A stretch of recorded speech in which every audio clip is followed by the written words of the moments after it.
Salam alaikum mes chéris, ravi de vous retrouver.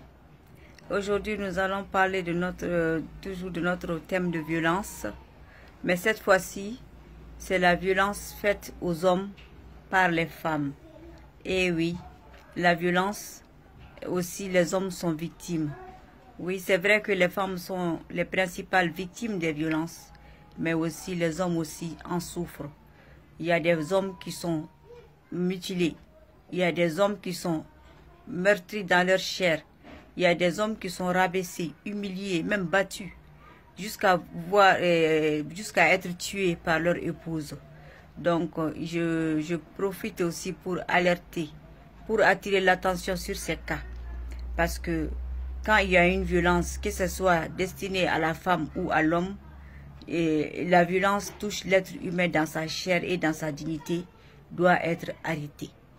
Quand vous constatez que votre mari, à qui vous avez donné toute votre vie, votre jeunesse, votre fraîcheur, votre beauté, vous lui avez fait des enfants, des années de votre vie vous lui avez accordé, vous vous êtes rabaissé, vous avez défié votre famille pour être aux côtés de cet homme-là, et qu'au bout de 10 ans, 20 ans, 30 ans de mariage, il vous humilie, il vous rabaisse, il vous oublie et vous ramène une jeune fille qui peut être votre fille, plus fraîche et plus jeune que vous. Il faut reconnaître que c'est révoltant, que c'est difficile à supporter. Mais ce n'est nullement pas une raison pour lui ôter la vie. Quand vous ne voulez pas de quelqu'un, il faut le quitter.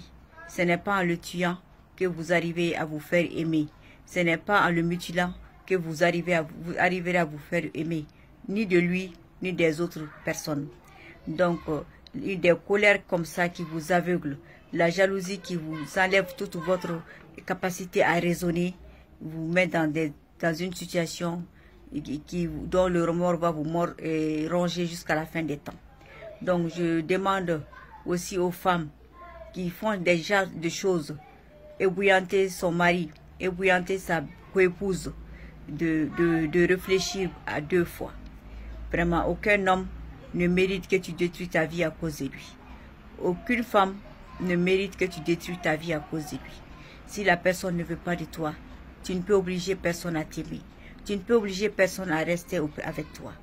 Donc, mais aussi j'attire l'attention sur le cas de ces personnes qui sont capables de tuer leur conjoint ou leur partenaire à cause de la jalousie ou d'une trahison. Ces personnes aussi sont des personnes malades qui sont un danger non seulement pour la société mais pour elles-mêmes. Parce que le plus souvent en Afrique et particulièrement au Mali, on ne prend pas compte des maladies mentales jusqu'à ce que ça aboutisse, jusqu'à ce que ça atteigne la folie complète. Voilà, donc il y a beaucoup de maladies mentales qui ne sont pas tout de suite détectées et on laisse les gens passer comme ça. Quand un homme une personne a des colères excessives, des colères même justifiées ou injustifiées, ces colères excessives doivent être contrôlées, doivent être signalées au médecin et à sa famille. Parce que la personne soit sous l'emprise de drogue, d'alcool, ou bien que la personne soit comme ça, colérique de nature, cela doit être signalé. Parce que les personnes qui sont souvent victimes de colère injustifiée, de colère excessive, sont des personnes susceptibles à arriver à ces extrémités-là, à tuer leur partenaire pour avoir été trahi, pour avoir été humilié, pour avoir été rabaissé. Donc, c'est un combat de tous les jours. Même l'entourage doit nous aider dans ce combat. Quand vous voyez un couple où le mari ou la femme a un comportement excessif en cas de colère, ne sait pas s'arrêter, voilà, il faut signaler. Et les personnes elles-mêmes, vraiment, même si dans un moment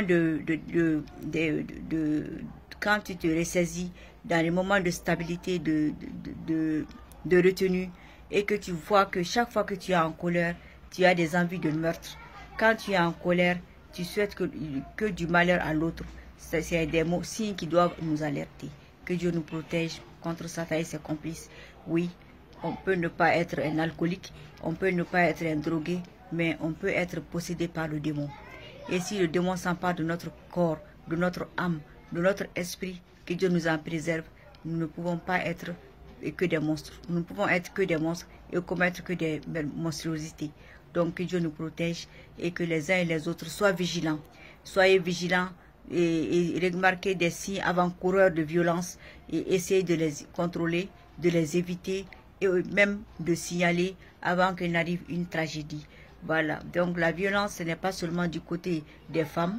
Les hommes aussi subissent des violences à cause d'autres femmes. Et des femmes aussi subissent des violences à cause d'autres femmes qui sont jalouses. Oui. Combien de coépouses ont été tuées ou bien meurtries, mutilées à cause par leur coépouse, par d'autres femmes.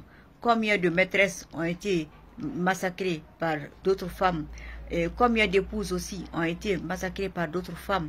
Et combien de maris ont été assassinés, mutilés par d'autres femmes. Et on ne sait pas, on ne pourra pas donner le nombre ici. Comme le nombre de femmes aussi qui ont été assassinées par leur mari. Donc la violence conjugale domestique, ce n'est pas seulement basé sur les femmes. Les femmes ne sont pas les seules victimes. Elles sont les principales victimes, mais elles ne sont pas les seules. Elles en sont aussi la cause. Donc j'attire l'attention de tout le monde sur ça, qu'Allah nous aime et nous protège contre Satan et ses complices. Et je vous remercie de votre attention. Merci.